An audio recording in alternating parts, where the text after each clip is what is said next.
অনুরোধ থাকবে আপনারা যারা ইঞ্জিন অয়েল চেঞ্জ করবেন অবশ্যই সম্ভব যদি হয় অবশ্যই ইঞ্জিন অয়েলের কোটাটা নষ্ট করার জন্য।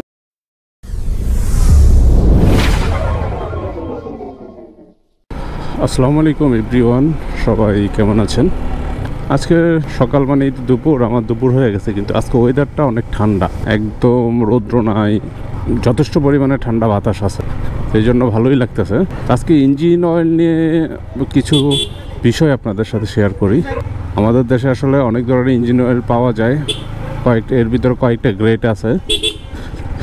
এক একটা বাইকের জন্য এক একটা ইঞ্জিন অয়েল লাগে।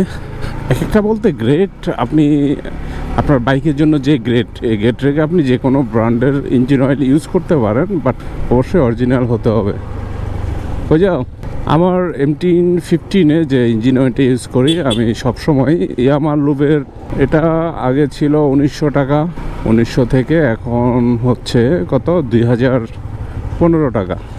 তো আমার ইঞ্জিন অয়েলটা, আসলে ইঞ্জিন অয়েলটা আমি এই ইঞ্জিন অয়েল দিয়ে 2000 সর্বোচ্চ 1500 থেকে 2000 পর্যন্ত চালানোর একটা নিয়ম থাকে। গত বৃহস্পতিবারে স্পাইনার থেকে ইঞ্জিন অয়েলটা চেঞ্জ করি। ইয়ামাহা লুবের ইঞ্জিন অয়েল 2015 টাকায় নিয়েছে। চেঞ্জ করার পর হয়েছে কি, আমার বৃহস্পতিবার আমি মোটামুটি ঠিক পাইছি, গাড়ির সাউন্ডও ঠিক ছিল, সবই ঠিক ছিল। কিন্তু শুক্রবার শনিবার আমার এই 2 দিন গাড়ির সাউন্ড এত পরিমাণ বাজে হয়েছে, মানে মনে হয় যেন সাউন্ড একবার ফেটে গেছে। এরপর ইঞ্জিন হিট হয়ে যাচ্ছে। হিট কেমন হচ্ছে, যেমন কালকে আমি যখন গাড়ি ওয়াশ করার জন্য জাহাঙ্গীরের কাছে দেই, তো জাহাঙ্গীর ভাই যখন ওয়াশ করে স্টার্ট দিয়ে পলিশ করতেছে, তখনই এত পরিমাণ ইঞ্জিন হিট হয়েছে, মানে পুরো সাইলেন্সার ইঞ্জিন পুরো আগুনের মতো হয়ে গেছে। দেন আমি দেখছি যে আমার গাড়ি যদি জ্যামের ভিতর আমি চালাই, সেক্ষেত্রে আমার কুলিং অন হয়, এমনিতেই হাইওয়েতে চালালে আমার কুলিংও লাগে। জাহাঙ্গীর ভাই বলতেছে, ভাই আপনি ইঞ্জিন অয়েল চেঞ্জ করে ফেলেন। তাই বললাম যে স্পাইনার থেকে তো অরিজিনাল ইঞ্জিন অয়েলই দিল, তাহলে এমন হলো কেন? উনি বলতেছে আসলে এটা হতে পারে, কোনো সমস্যা থাকতে পারে, আপনি চেঞ্জ করে ফেলেন, 2000 টাকার মায়া করেন না, গাড়ির ইঞ্জিন অয়েলটা ফেলে দিয়ে নতুন ইঞ্জিন অয়েল দিয়ে দেন। তো স্পাইনারে আমি আবার আসলাম ভাইকে ফোন দেই, আসলাম ভাইকে বলি বিষয়টা যে ভাই এরকম এই ঘটনা হয়েছে, এখন আসলে কি করব। উনি আমাকে বললো যে আপনি আসেন, এটা হয়তো অন্য কোনো প্রবলেম থাকতে পারে। এখন হচ্ছে এই যে আমি আমার বাসা থেকে বের হয়ে 1 কিলোমিটার চালাইছি, অনেক হিট হয়ে গেছে। এখন ঢাকা পর্যন্ত গিয়ে আসলে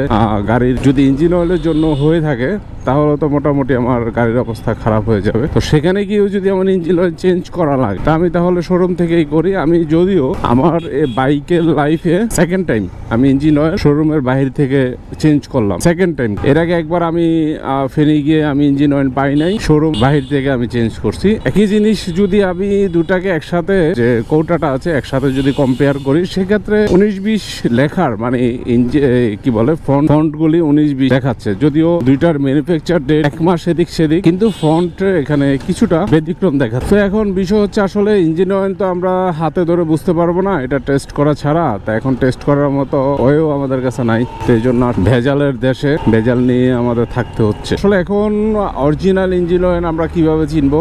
এগুলির অনেকগুলি লক্ষণ আছে। অরিজিনাল ইঞ্জিন অয়েলগুলি আমরা কোন ইঞ্জিন অয়েল আমরা নিতে চাচ্ছি, যেমন আমি ইয়ামাহা লুব ইউজ করি। ইয়ামাহা লুব আমি মনে করি এখন যেটা বুঝতেছি আর কি, আমি মনে করি যে অথরাইজ ডিলারশিপ ছাড়া ইয়ামাহা লুব কোথাও থেকে নেবে। অনেক দোকানদার বলে যে ভাই আমরা ইয়ামাহা থেকে এটা পারচেস করে, ইয়ামাহা অনেক একসাথে ইনপুট করে, আমরা সেখান থেকে কার্টুনে নিয়ে নেই। হ্যাঁ, সেটা হতে পারে, কিন্তু এটাও তো হতে পারে যে ভাই ইয়ামাহার যে ইঞ্জিন অয়েলটা ইউজ করি, এই কোটাটা কোথায় যায়? এই কোটাটা কিন্তু, এই ডিব্বাটা কিন্তু চলে যায় বাহিরে, ফ্রেশ হয়ে, দেন এটাতে যদি আবার রিলোড করে যে কোনো ইঞ্জিন অয়েল, সেটা কিন্তু ইয়ামাহা লুবের হয়ে যায়। তো আমরা কিন্তু যে ইঞ্জিন অয়েল ইউজ করি, এটার কোটাটা আমরা কখনো নষ্ট করি না, অথবা যারা রাখে গ্যারেজে ওরাও নষ্ট করে না, কারণ ওরা বিক্রির আশায় এটা নষ্ট করে না। আমার কথা হচ্ছে, আমার মানে অনুরোধ থাকবে আপনারা যারা ইঞ্জিন অয়েল চেঞ্জ করবেন অবশ্যই সম্ভব যদি হয় অবশ্যই ইঞ্জিন অয়েলের কোটাটা নষ্ট করার জন্য, যাতে এটা সেকেন্ড টাইম ইউজ না করা যায়। তো এই কাজটা যদি করা যায়, এই যে ভেজালের যে একটা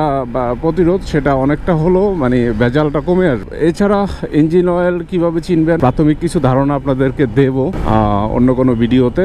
আজকে চলে আসছি আমার শোরুমে। ওহো, আমি তো টাকাও তুললাম না।